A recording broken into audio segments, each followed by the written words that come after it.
Hey guys, welcome back. We're going to do a follow-up video here real quick of this Harbor Freight Icon 3/8 drive SAE and metric 54-piece set that comes in this case, this basically carry case, travel case, but also has these removable foam trays. And if you haven't seen it, I did a video just a couple days ago about it, so please go back. I'll try to put a link in the description as well so you guys can go back and check out that video because we go over a lot of items in this setup.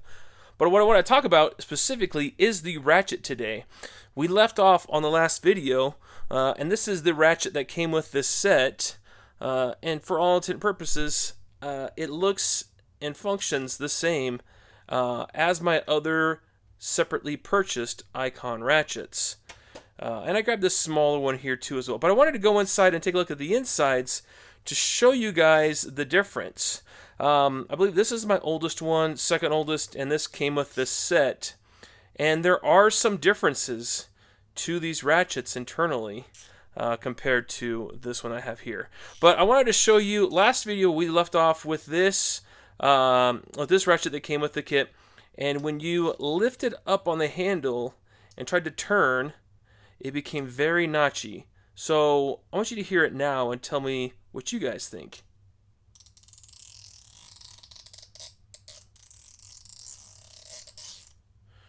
So it actually did just fine this round, and there's a reason for that. So let's dive in and let's see what changed since the last video.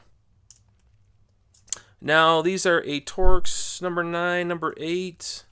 You kind of squeeze either one in there. I have a 9. It might be a little bit oversized for it.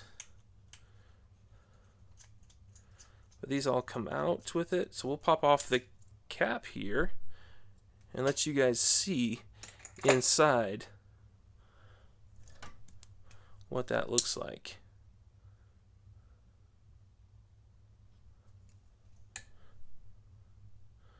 Okay, we'll leave that over there out of the way for a second. Okay, so here are the internals to this 90-tooth ratchet. Now, one thing that didn't come with it is this little guy right here. This is like your wave washer or crush type washer. Basically, it allows you to compress it. We'll turn it sideways here. It basically compresses and puts pressure back on the anvil, making it stay in place and not move. Now, in the last video, it did not have this. This one actually came from this guy right here. I borrowed him today to test and see how it would work. So without that in there, it would make that terrible noise. And we could do that. Well, let's finish looking at the insides real quick and we'll put it back together, let you guys see how it works. Now, aside from that, if you want to put the old versus the new, and let's test your guys' visibility here. What's different between the two? Now, one, the anvil is different. It's got a different kind of black phosphate coating on it, so that is definitely for sure different. One thing that pops out, though, is the pawl. And although I really like these pawls because it engages all those teeth, which is, I think I counted it once, but there's probably 15 plus teeth on there. It does a great job engaging. But the pawl is a different shape here. This is a full crescent shape on this one, whereas this one actually has straightened off edges to the sides. Both say 90 teeth. Let me get in here real close for you guys. Both say 90 teeth, but this pawl is smaller and lighter. And I think that's even noticeable as you hold them in the hand and you turn them. That is easier to turn, and that translates into less back drag. I will notice though that as you go to engage them, so as you click backwards and then go to engage, do you see that play that happens right there? Likewise, this one has less play. So I think this is essentially a game that you're going to play with the two, is less back drag, but a little bit of play as you go to engage on the fastener. more back drag, but also less play as you engage the fastener. So what does that translate to? Less arc swing, slightly more arc swing. What is that? I mean, is that a full degree? Is that a half a degree? I mean, we have to do some further testing, but that's going to be your payoff. Is what do you prefer? Do you want to have less back drag, or do you want to have a tighter arc swing so you're going to get those fasteners on just a little bit quicker?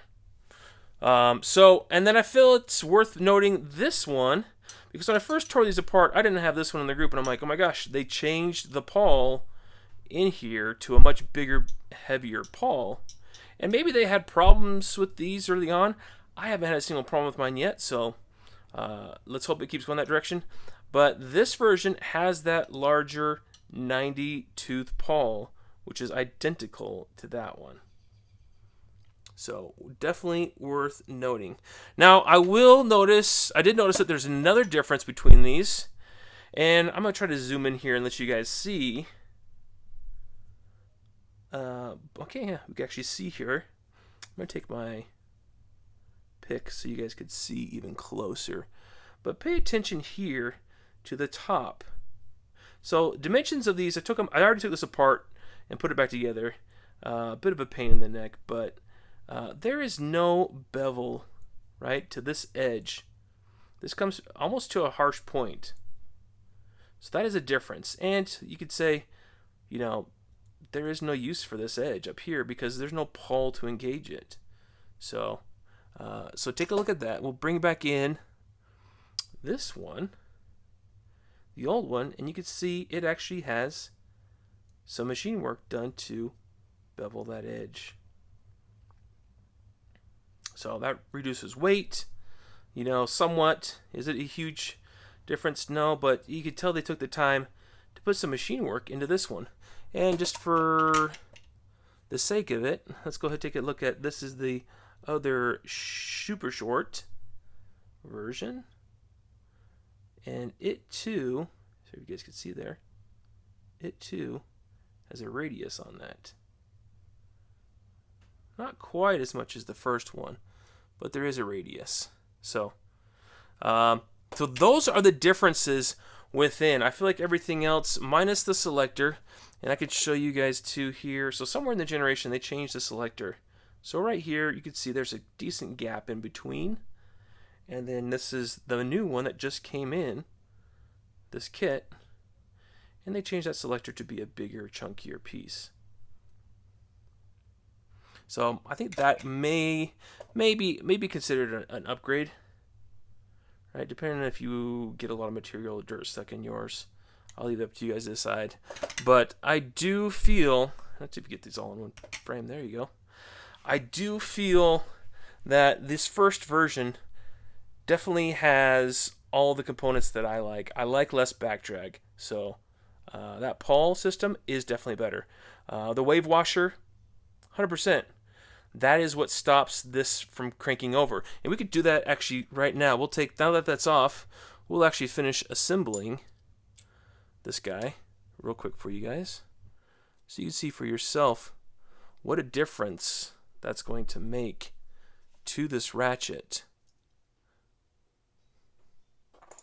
You know, something as simple as a 5-cent part that Icon, for whatever reason, isn't installing all these ratchets. And maybe this is one of very few that didn't get it. I would hope so. But if this is a continuing issue, so lift up. See, I can't even turn it.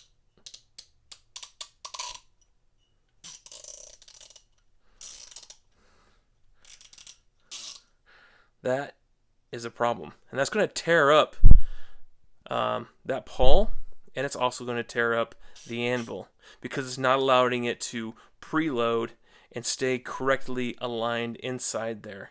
That is an issue. That's a huge issue. So I may go try to see if I can find if any other sets have that same problem. We'll see or not. But if they're not including that on these ratchets, that is a huge problem. That's going to cause these to fail, and it's going to cause you guys out there in the field to have more problems with these ratchets than you care to have. So again, I wanted to show you guys, let you know. I also had guys hit me up about the part number for the case. As far as I know, there is no part number. There's no number actually physically on just the case, because some of you guys want to use this to store other power tools or what have you in. So far they don't have it. And I also wanted to note that if you saw my last video, this foam tray was placed in the middle and the sockets were on both sides. Well, you can't do that, because the second you go to close the lid, as you guys take a look here, you'll notice, open this up a little wider for you guys, that the tray is designed specifically for the sockets first and your ratchet last. So you can't mix and match inside of here. You have to stick to what they have for you. So that is kind of a bummer, but I get it too. You don't want sockets falling out inside there and becoming a mess. So anyways, guys, love to hear your thoughts and your experience. How do your guys' ratchets look? Do you have the same setup as the oldest one, or are yours more like this middle of the run, or are you guys starting to get ones that don't have that washer inside of them? I'd love to hear your guys' thoughts. And guys, please, if you like this video, please give it a thumbs up. Please subscribe. Helps to get this out to everybody else. All right, guys, we'll talk to you soon.